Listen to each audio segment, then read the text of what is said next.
Reuters reports that Vietnam's trade surplus with the United States rose to a record $121.6 billion in the first 11 months of the year, as exports surged despite tariffs imposed in August on Vietnamese goods. Year-over-year exports to the United States rose sharply, outpacing shipments to other markets. But month-to-month, exports to the United States have fallen for several consecutive months, suggesting the pace may be cooling even as the overall surplus remains historically high. Vietnam's trade deficit with China also widened significantly, reinforcing the modern reality. Many Vietnam exports still depend on supply chains and inputs tied to China. So, what's the real message here? What's truly important? These tariffs imposed from Washington are either having no impact or a negative impact on a lot of parts of the world. The reality is, every place in the world wants to send their stuff and bring stuff in. Very few countries are isolated in a bubble saying, oh, we got everything we need right here. Vietnam is a perfect example of that. They are manufacturing, sending their goods all over the world, but they can't make it all on their own. They have to import so many products. They're shipping, their ports are full, they're brimming over. More and more comes in and goes out every single day. Okay, let's look at some more of the facts. The tariffs imposed in August, 20% on Vietnamese goods. Exports to the United States rose 22.5% year over year. Now, it is true, exports fell 7.1% month to month in November. Shipments to the United States fell 7.3% month to month, according to Reuters. The fourth straight month of month-to-month decline to the United States. But overall, November trade surplus, $1.09 billion.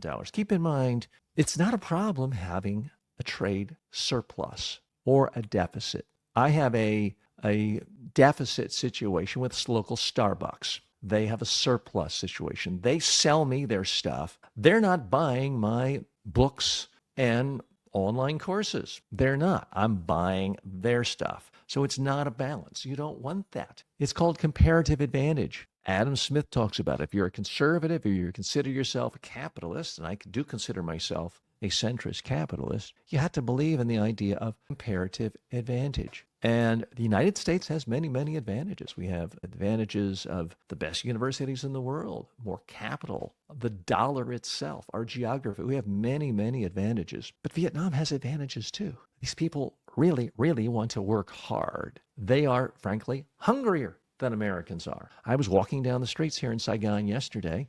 A gentleman comes up, I'll shine your shoe. I'll do the best job possible. He was so aggressive. He seemed very passionate. I almost hired him. And then I looked down.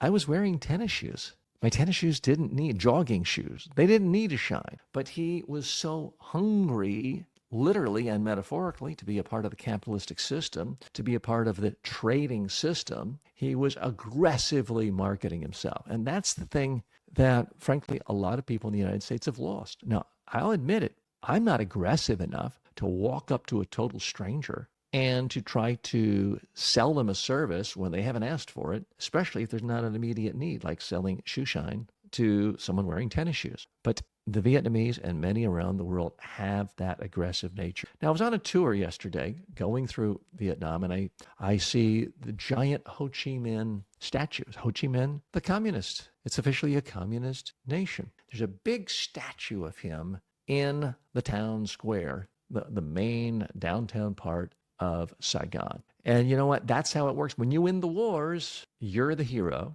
You go in the record books, and you essentially get the last laugh. You get to write history the way you want it. But then I looked around. What did I see in a 360-degree tour? And I'll perhaps show you pictures and video of it next week. Everywhere in this town square, where Ho Chi Minh, the communist founder of the nation, hero of the nation, leader, past leader of the nation, where he is held in esteem with this giant monument. Every place around him, 10 feet higher, 20 feet higher, 30 feet higher, 40 feet higher, all the ads and billboards for the companies around him selling their goods. And guess what? They were all luxury brands from America and from Europe. Every single major fashion designer, every major, particularly $30,000 watch store. It was a monument, not just to capitalism, but to capitalistic companies catering to not just the top 1%, but the top 0.1% in many aspects, not just of Vietnamese culture, but of worldwide culture. You got to be pretty rich to spend $100,000 on a watch. And that's what was completely surrounding Ho Chi Minh. So it made me reflect on who really won the war. Yeah, you got a statue,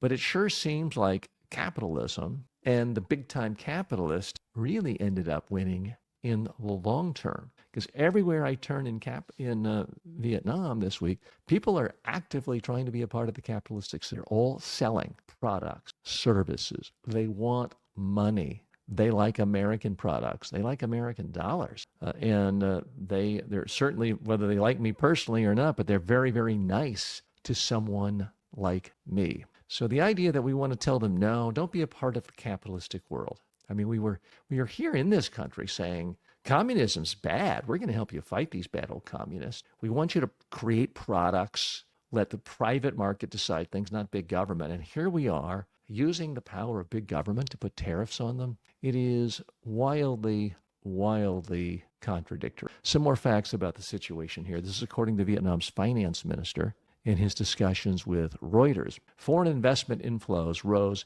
8.9% this year to $23.6 billion.